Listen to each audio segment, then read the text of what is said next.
Hi guys, welcome back to the LR Live studio, and in today's episode we are going to be looking at upgrading your seats in your Defender. So we've got two sports seats behind me, both similarly priced. We're going to look at how comfortable they are, how well made they are, how easy they are to fit, and if they're good value for money. So let's get straight into it.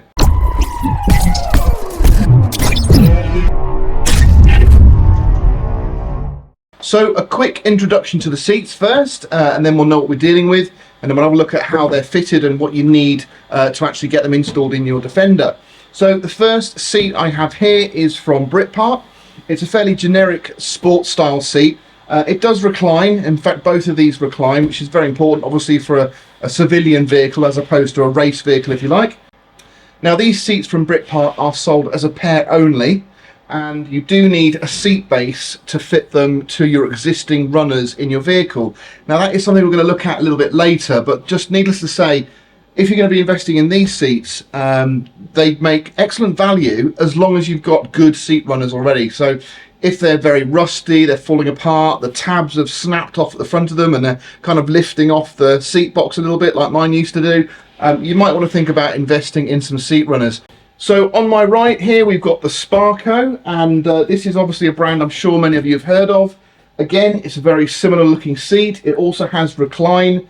It's made out of the same style material, so neither of these are genuine leather. That's obviously to keep the price down, but they do have a lot of differences. So the first thing I'm going to do is discuss how we get these into your vehicle, how complicated it is and how expensive it is, and then we'll have a little look at the seats themselves and make a decision on which one I think would be great for your Defender.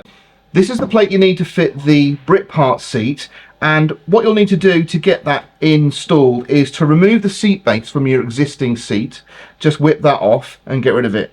Then you'll see on both sides of the rail runners you've got three cross-headed bolts that go into the runner itself, holding down that tubular section that the seat base snaps into. Just simply remove those, and then you'll find the whole seat top part of the frame will lift up with the back of the seat as well, and you can just remove it from the vehicle. And once you've got your seat in position and you bolted it from the underside, you can then lay the plate on top of your runners, and that should give you plenty of access just to drop those cross-headed bolts back through the holes into the runners, and you're good to go. So it's fairly simple assembly if you do it in the right way, and that's just relying on the fact that you've got some good runners in your Defender. Now if you move over to the Sparco here, I've actually assembled this because it comes in two parts. Now the first set of parts you need are these plates that sit underneath.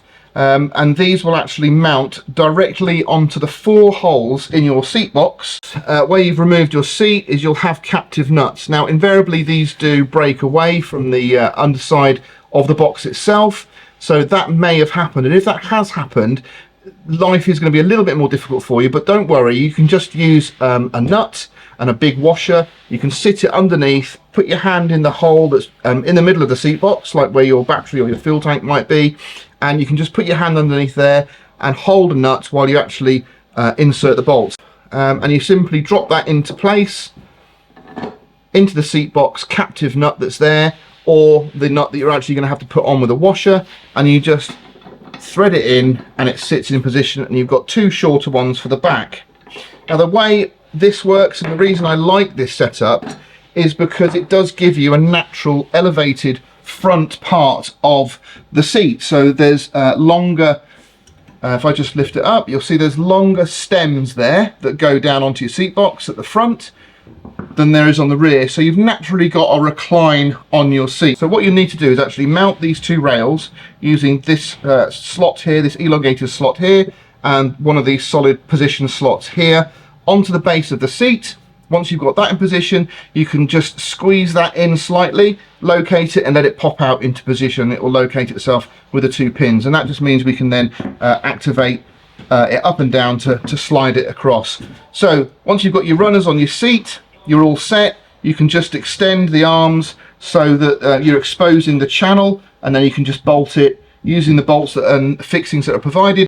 The nice thing about having this plate slightly elevated off your seat box is the fact that you can actually mount these bolts easily. You can get a spanner under there. Don't use a ring end of a spanner, use an open end of a spanner. put it into position with the nut in there, get it tightened on, and you're all set. So we're going to start with the Sparco seat. They are quite heavy. This particular one is a little bit heavier than the Britpart one, but they're robust and they feel solid. So what you don't want in a seat is for it to be all flexy and movable.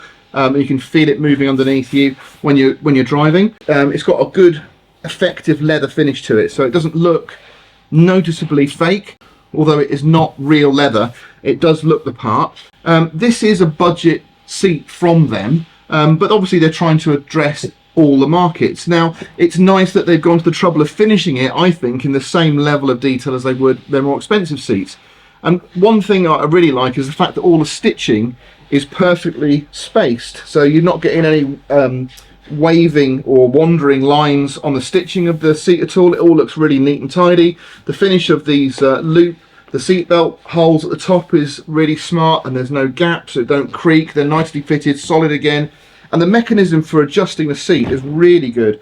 So it's very solid, it's very positive to engage, and that's again a testament, I think, to the build quality of these. It is firm, so this is a firm seat. And if I'm honest, it's quite narrow. Now, I'm a big fella, and I can fit into the seat, but I wouldn't want to be driving around in it with my arse, because it's just too wedged in here. And unfortunately, there's no flex really in these bolsters. Now, all these things are sounding like negatives, but they're not, because obviously you'd be investing in a seat like this for support, and these really do support. And if I was just a little bit thinner, this would be the perfect seat for me, because I really like the way my body fits in here perfectly. So you've got nice bit of room for your shoulders and your upper back here. You've got the support on the sides as well. It's a really comfortable seat. It's just that my ass is just too big for the base. So you know, if you're heavier set, a bit stocky like myself, this possibly wouldn't be a great option for you, because I think you'd be your thighs, your hips are going to be trapped and squeezed between these, and it's just not going to be very comfortable for you. Aside from the width of it not being suitable for me, obviously we're thinking of everybody out there, it's going to suit most normally sized people.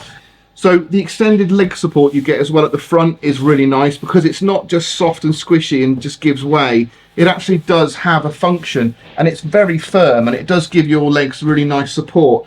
So if you were the right shape to fit in here, and I'm talking maybe having a waistline of 36 and below, I think this is going to be absolutely fine for you. I think it's going to be a really nice, comfortable driving position. Build quality is excellent, and it's very firm. There's no flex in any of these bolsters, and all in all, I'm very impressed with that seat. You've got simply 4 metal plates in here that have captive nuts on them, so it really is as simple as simply bolting 4 bolts through into the seat frame, because these are captive. There's no fiddling about with holding a nut at the back. Just thread them in with a bit of grease just to make sure you get a nice purchase, and then the seat's fitted for good. And as I say, you can buy a removable kit that we looked at before, and that just means you can take the whole seat out. I'd also say that on this particular trim, the nice thing about this is you can buy second row seats to match. When I say that, what I mean is you can buy black faux leather seats with stitching, white stitching from the likes of Exmoor Trim. Do some of those seats, which is available through LR Parts. So obviously, if you want to match the front and the rears, but just have a sporty look at the front, but then just, you know, continue that theme through the rest of the vehicle, you can buy second row seats which will look very similar in style to these. So it's not like you're going to be having odd seats throughout your vehicle. So let's put this to one side and have a look at the Britpart one. Now, instantly you can see it is lighter. It's not necessarily a bad thing, but it just means that it is what it is. It's a little bit lighter, but again, there's no movement in the back. The seat feels very sturdy, and there's nothing loose or anything like that. I didn't like the reclining lever mechanism as much as I did on the Sparco. It's obviously never ideal to try and adjust these seats when you're not sitting in them, because you haven't got the natural weight to assist the recline. But this is quite a flexy, cheap feeling lever arm here, and my concern would be over time that's possibly going to get caught in trousers and things. It's going to get bent, and I can quite easily bend that now if I put a bit more pressure on it. So again, you've got the apertures at the top of the seat for your 4-point harness. Now that's more of aesthetics. You're probably not going to need those in your vehicle, but you've again got the nice space here for your back. It's not as deep of a bucket style as the Sparco, but it does give good support and it is comfortable. I'm glad to say the base on this one is ample for my ass, and it does fit and it's really comfortable. So if you're a bigger guy or girl, this is definitely the way to go. Initially, when I saw the seat and I saw the pictures before I actually got it out of the stores, I was a little bit concerned about the height of these bolsters, and I guess that might be something that would concern you as well. They are quite substantial, and if you're getting into your vehicle from the outside and having to hump yourself over those every time you get in a vehicle, that's going to get pretty tiresome. But I will say they are very flexible. Look, you've got loads of foam on there, and they do flatten, squish down to virtually nothing. So that's good in as much as when you're sliding in, they're going to give and you're going to be able to get in. You're not going to bang your hips or anything on these bolsters, because they're just packed full of nice comfy foam. The only negative side to that is over time that may become worn and you may end up having that plastic piece pushed through like you do on any seats. It's just one of those trade-offs. If you want something that's squishy and comfortable, it's going to be moving around a lot, and the material is going to get more wear, so potentially it could wear out a lot quicker. So your kidney supports here are slightly firmer. You've got a little bit of give in there, but they don't get in the way at all, even for someone with a fat back like me. This is not a problem. This is a dead comfy seat. It's certainly the seat I would have to get. With the weight and the size that I am now, there'd be no option for me. It'd be this one, but I wouldn't feel I've been cheated out of a quality seat, because the finish on this is great. I really like the diamond stitching on the back. It's going to be harder to match this seat with second row seats in a county, just because getting them with the stitching, the diamond stitch, is going to be a bit harder. But because it's fairly neutral and you've just got black stitching around, just a set of black seats in the back that have got the faux leather trim are going to look fine, and you might not even have to replace the ones you've got, so that is a bonus. The only bit of caution I'd give is when you're actually mounting this seat onto the plates, you're going straight onto the plate, onto this faux leather material, and if you do it too tight, if you really squeeze everything together massively, you could pinch a bit of this, and that would make it split, and then it's just going to continue to go and you're going to ruin your seats. So using some thread lock would mean that you can get them nice and squashed up so there's no movement and it feels solid, but you're not over compressing this material. So 481 for the Britpart seats, but that is relying on them using the existing runners in your vehicle. If you look at the Sparcos, for a pair of these you're looking at 582, and that's for a full pair with brand new runners. And in my mind, I have to be honest, I think I'd be going for the Sparcos if I fitted in them, and that's only because I like the bolstering, I like the security, I like the ruggedness of the actual seat itself. So I hope you've enjoyed the episode. I've certainly enjoyed making it. I've definitely learned something, because the Sparco really surprised me about how affordable it is, and the Britpart seats really surprised me about how good it is. So ultimately they're both a win in my mind. But if you have enjoyed the episode, please do give me a thumbs up. I definitely recommend you subscribe, because if you haven't, you're going to be missing out on future discount codes and competitions to win some of the stuff I feature here on LR Live. But for now, I'm going to leave you with these two seats to consider what's best for your Defender, and I'm going to catch you on the next one.